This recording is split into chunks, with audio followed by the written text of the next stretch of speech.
Tuhan bersamamu. Dan bersama rohmu. Inilah Injil suci menurut Markus. Dimuliakanlah Tuhan.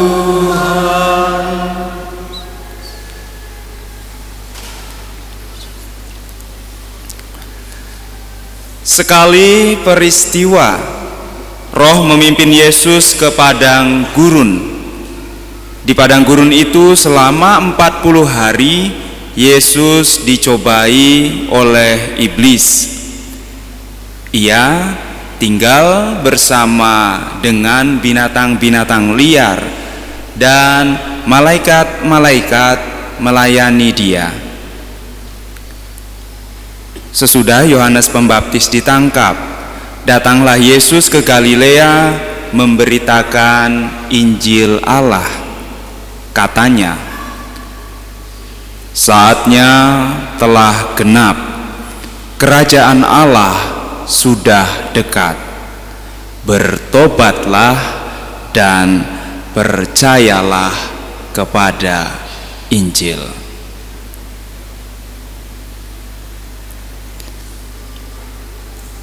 Demikianlah sabda Tuhan. Terpujilah Kristus. Pada pembacaan sabda Tuhan itu dosa kami dihapuskan.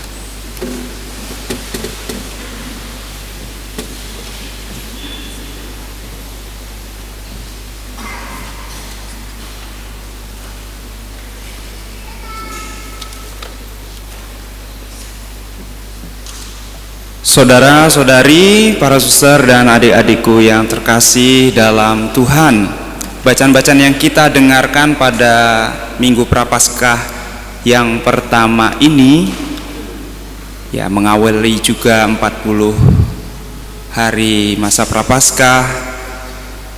Hampir semuanya merupakan bacaan-bacaan yang singkat tetapi memiliki makna yang mendalam. Maka kalau bacaan-bacaannya singkat, homili saya panjang, Anda punya hak untuk menegur, berarti yang saya katakan lebih banyak. Saudara-saudari, para suster dan adik-adikku yang terkasih, dalam bacaan yang pertama kitab Kejadian mengisahkan tentang perjanjian antara Allah dan Nuh. Di dalam kisah yang tidak diceritakan, baiklah kita mengingat lagi latar belakang kisah Nuh, di mana yang pertama bumi telah rusak di hadapan Allah dan penuh dengan kekerasan. Itu latar belakang peristiwa Nuh. Lalu yang kedua, manusia mulai menjalankan hidup yang rusak baik secara moral.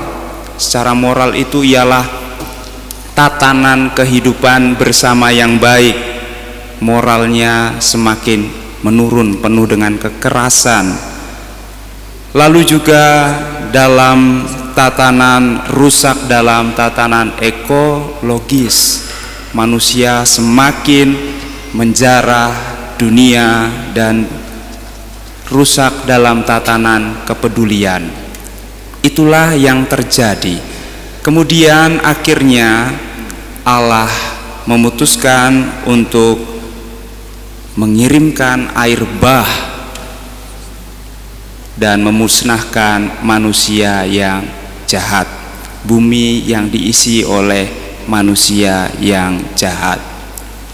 Kalau boleh saya rubah percakapan Allah kepada Nuh di zaman sekarang, mungkin Allah ketika berbicara dengan Nuh mengatakan demikian, mulai dari nol ya Nuh, seperti itu. Seperti kalau kita mengisi minyak di SPBU, mulai dari nol. Maka hadirlah air bah yang memusnahkan secara fisik. Air bah memusnahkan secara fisik. Dan intinya ialah, walaupun air bah telah memusnahkan manusia yang jahat secara fisik, ternyata kenyataan bumi yang rusak, kenyataan manusia yang rusak sampai saat ini tetap ada. Itulah situasi yang bisa kita bilang sebagai situasi padang gurun. Oleh karena itu, bacaan yang kita dengarkan pada hari ini, Allah Maha Tahu, pun kalau dunia ini dimulai dari nol, karena kebebasannya, manusia tetap bisa menjadi rusak kembali. Dan itulah yang terbukti. Maka tidak bisa kita menghilangkan kejahatan hanya dengan menyingkirkan orang yang melakukan kejahatan. Bukan seperti itu. Itulah yang nanti oleh Yesus memiliki semangat yang baru. Orang yang jahat bukan disingkirkan, tetapi harus dibasuh dengan air yang lain. Maka dalam bacaan kedua surat pertama Rasul Petrus, Allah karena besarnya belas kasih-Nya kepada manusia mengutus putranya Yesus Kristus untuk menebus manusia melalui wafat dan kebangkitannya. Dalam peristiwa Yesus, Allah sama-sama menggunakan air. Hanya air bah memusnahkan, sementara air yang dibawa oleh Yesus, air dan roh yang dibawa oleh Yesus itu membersihkan. Itulah air baptis. Allah tidak menggunakan air untuk memusnahkan. Air bah yang dulu kini dipahami sebagai air pembaptisan yang menyelamatkan kita, bukan dengan membersihkan kenajisan jasmani kita, namun membersihkan hati nurani kita. Hati nurani kita dibersihkan berkat karya penebusan Tuhan kita Yesus Kristus, penderitaan, wafat, dan kebangkitannya. Kalau dalam Mazmur tadi dikatakan Allah menunjukkan jalan dan jalannya itu keselamatan, inilah yang harus kita ikuti di padang gurun dunia ini, jalan yang sudah dilalui Yesus.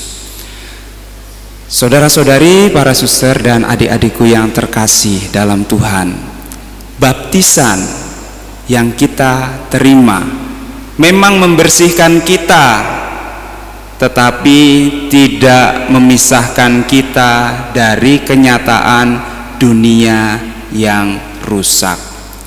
Baptisan memang membersihkan kita, membersihkan hati kita, membersihkan dosa kita, tetapi tidak memisahkan kita dari kenyataan dunia yang rusak, dari kenyataan padang gurun dunia.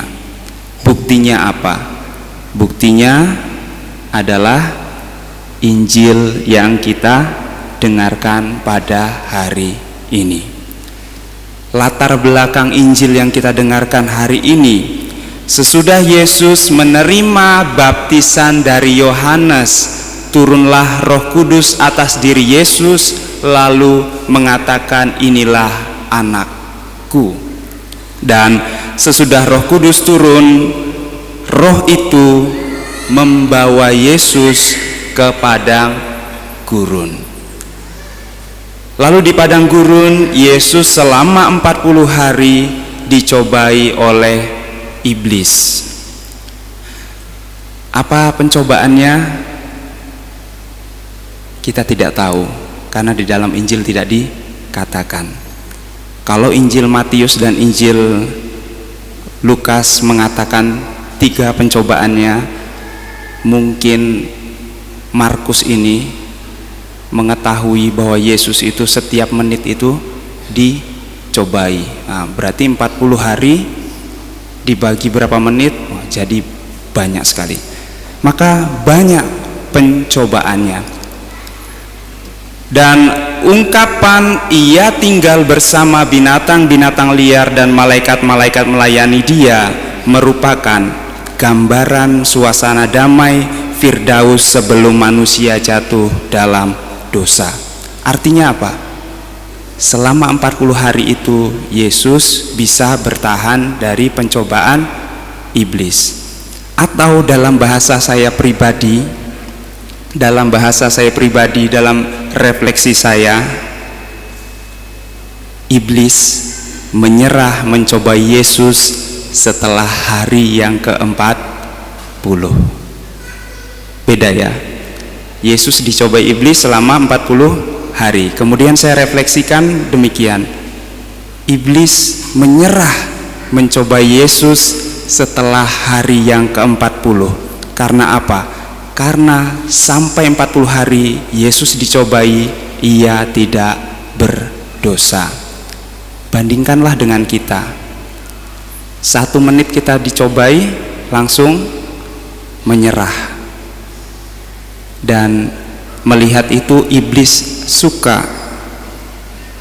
Dan memang iblis pada hari ke-40 meninggalkan kita, tetapi bukan karena menyerah menggodai kita, tetapi karena sudah melihat kita, orang ini sudah canggih, tidak perlu dicobai, sudah coba-coba sendiri.